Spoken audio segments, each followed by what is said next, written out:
Sante Pure Barley. Barley International. Ito po kami ni Richard ay nag-backplug po kami nito nang hindi namin kilala din ang mga may-ari at wala po kaming komisyon ni Sing Condoling. Yes, kabibili ko lamang po na isang set ng barley last week. Ako rin Hindi po pa ay ako bayad kay bumibili. Tina Roa. Ako po ay bumibili din. 2 set ang bili ko kay Madel Regino.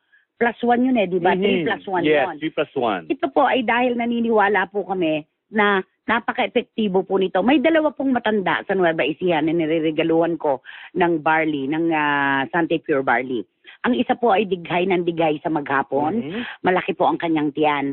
Ang isa naman po, hindi po nakadudumi ng maayos. Si Divine Lee, isasama ko na po. Si Divine Lee, hindi rin regular ang kanyang pagdumi dahil nga po sa stress.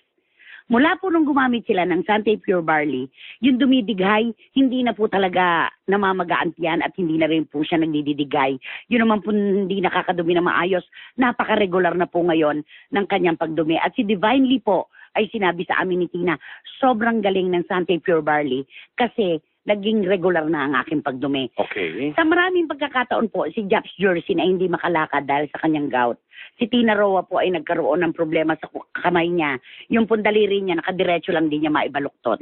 Ganyan lang talaga siya. Ayoko lang sabihin sa inyo yung pagkaayos ng kanyang daliri at pangit po yung meaning. Pero nakaganyan lang po talaga. Nilalagyan pa yan ni Tina ng kumisan tinatayo niya. Yung para sa dextrose, nilalagyan niya ng Tapos ngayon, nung uminom po siya ng Sante Pure Barley, talaga naman pong para lang silang nagdahilan. Punta tayo kay April Boy Regino ngayon. Si April Boy Regino po ang nagpakilala dito sa Pilipinas bilang personalidad ng Sante Pure Barley. Napakalaki po ng naitulong kay April Boy Regino ng Sante Pure Barley. Sa totoo lang po, ito po ay sinasabi namin dahil kami po ay saludo sa produkto, dahil ito po ay galing pa sa New Zealand, ito ay damo ito. Talaga namang ika nga natin walang halong anumang kemikal at ito ay talagang epektibo sa anumang sakit. Puro. Gusto ko yon. Gusto yung pagsasabi mo ng puro. Di ba? Ang Sante Pure Barley talaga. Sante Pure Barley, yes. Na kung saan, di ba, dahil nga po sa sobrang sikat, pamoso nitong mga brand na ito, maraming nanggaya. Ang dami-dami. Ang dami nanggaya. Pero ang Sante Pure Barley, yung puti at saka green, yan ang totoo. Correct. Diba? Yan yon. Okay. So, kung meron pong mga gumagaya, hindi natin maialis yan sa merkado dahil gusto rin nilang kumita. Pero mag-ingat po tayo sa pagpili na ating bibilhin. Dapat po ay worth dun sa perang bibitiwan natin yung mabibili nating produkto. Yes, doon tayo sa sigurado. Doon tayo sa talagang totoo. Oo, totoo yan. Kaya alam niyo po, si April Boy Regino, safe na po. Wala na siyang anuman sa kanyang prostate cancer. Okay. Kakukuha lamang nila ng kanilang patunay na safe na, Richard.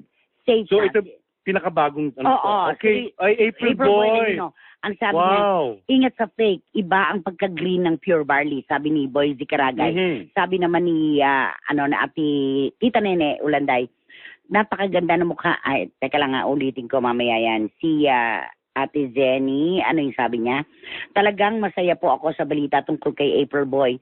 Di ko makakalimutan yung nilapitan ko siya minsan para sabing idol ka ng father-in-law ko.